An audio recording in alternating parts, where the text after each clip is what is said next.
A warm welcome to viewers and listeners, my fellow Bible students, and at large, believers and non-believers. I definitely know from the bottom of my heart that for you to listen from this message, it's not accidentally, but I believe that it was God's plan for you to listen from this message. Before I say anything, let me introduce myself. My name is Michael Cheta. I live within Mansa, geographical location specifically in Luapula province. Before I give the theme that we are going to learn, I would like you and me to read 2 Timothy chapter 3 verse 16 to 17. 2 Timothy chapter 3 verse 16 to 17.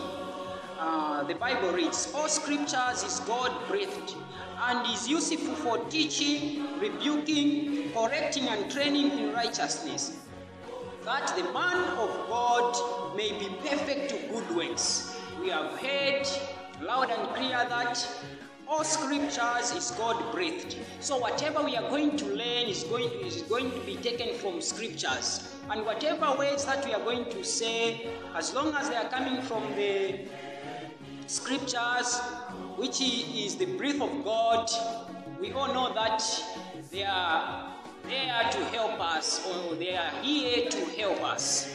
Let's not waste much time. The theme that we are going to learn today is, who is the owner of my temple? Who is the owner of my temple? That's the theme that we are going to learn. Who is the owner of my temple? That's the theme that we are going to learn today. Before we start learning, I would like to divide this message into 4 parts. The first part is the church. The second part is what is inside the church, or what is inside my church. The third part is, how do I keep my church? How do I keep my church? And the last but not the least is, what will be the end of my church or temple? What will be the end of my church or temple? To start with, I would like to explain the word first, church.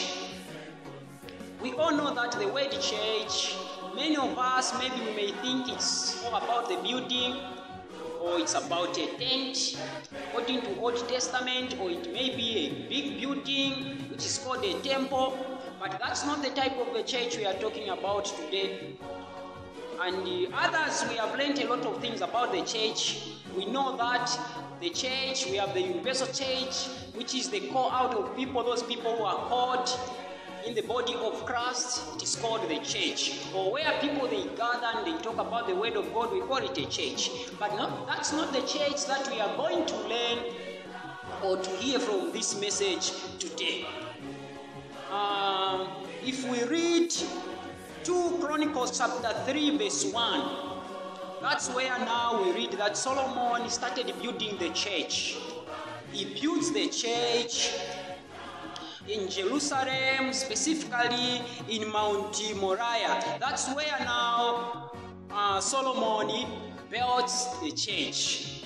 And in 2 Chronicles chapter 7 verse 13 to 14, that's where we read now, after Solomon has finished building the church, now Solomon is asking the Lord concerning the church, how it's going to be, or is offering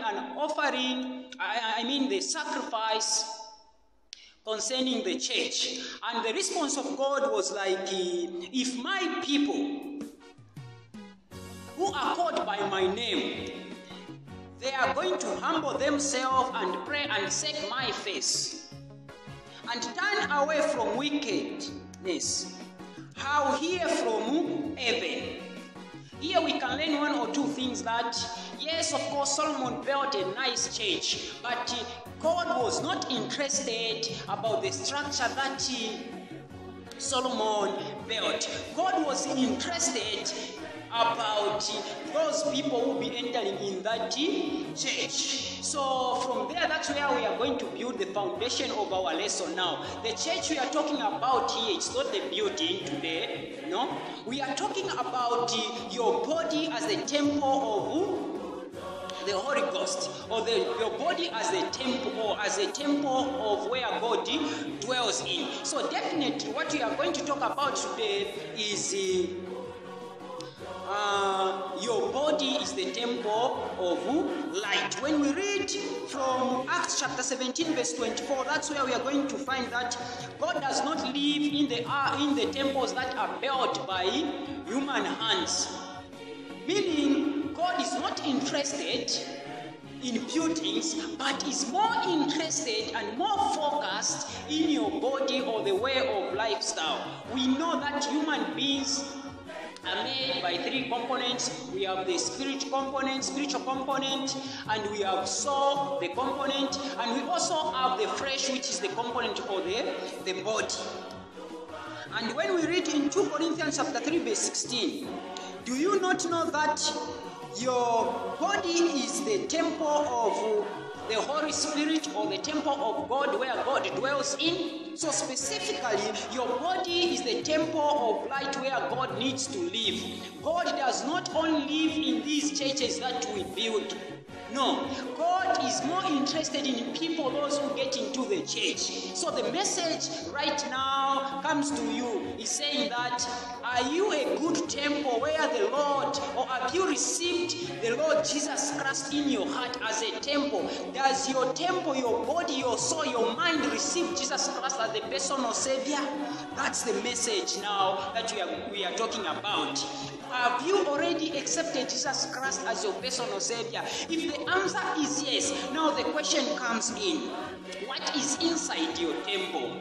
What can we find inside your temple? I know there is no any other person who knows you, who can define you perfectly other than you yourself. No one can define me, who I am, other than myself. I know who I am. I know what I do in my secret, and I know what I do publicly. Even you know what you do in your secret or in your private time. You know what you do at public.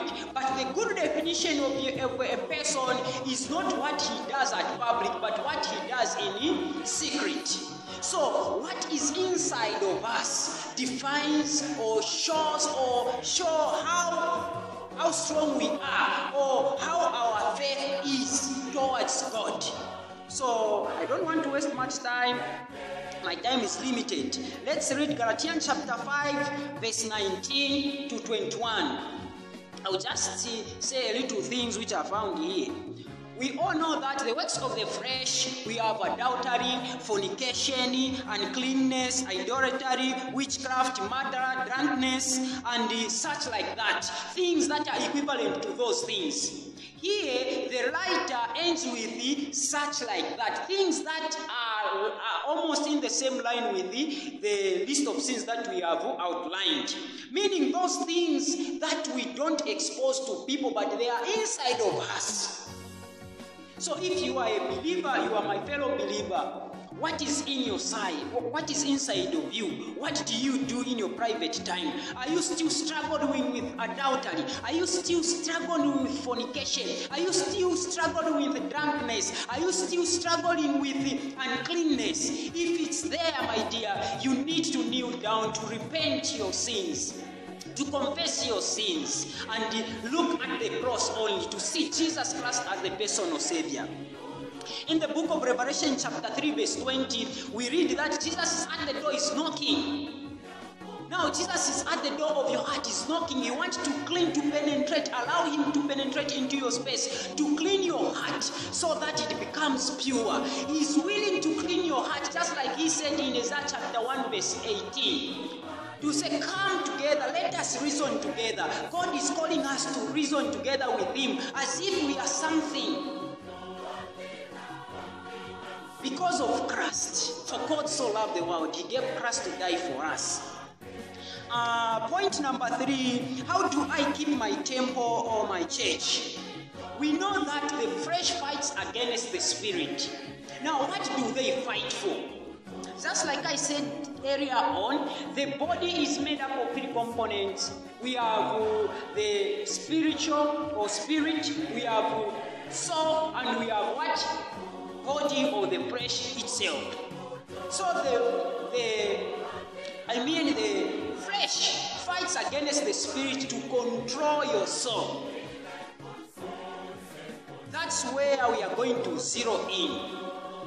So these two, they fight in order to control your soul. Those people who have not yet received Jesus Christ, they cannot defeat their sins by nature. No. They need the Holy Spirit. They need that Spirit. If they accept Jesus Christ as a personal Savior, they need that Spirit so that they are called the sons of God. If they believe and trust in the Lord, and if they invest their total faith in Jesus Christ, not in any other things, such like a man or witch doctors, no. If they invest their faith in Jesus Christ, they are qualified to be called the sons of God.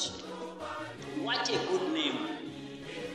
More than to be called a Christian, we are called the sons of God. Before we are called Christians, we are called the sons of God. My dear, are you still struggling with the same sins that we are struggling with them last year? Are they still capturing you as a slave? If the answer is yes, set your soul. It's time to think about Christ, Jesus Christ.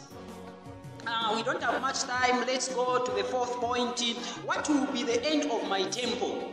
Here I'm not going to waste much time. In Matthew chapter 25 verse 41, the Bible says hell was prepared by the devil and the disobedient angels. So if any man will be in hell, it's his or her own choice, because the will of God or the wish of God is that all people are saved. That's the wish of God. That's the will of God. That's what Jesus Christ came. He loved the world. He never discriminated to say he loved white people. He never said I loved black people only. He never said I loved Chinese, but he loved all of us. He died one day to die all of us, for Jews and for what? What are you waiting for? Why are you wasting time in uncleanness things? Why are you wasting time to indulge yourself in sins? The last verse, I will take it from 1 Corinthians chapter 3 verse 7. Now what will happen to your temple, your body, if you are not going to accept Jesus Christ? God said, I will destroy the temple. That is specifically in 1 Corinthians chapter 3 verse 17. God said, I will destroy the temple.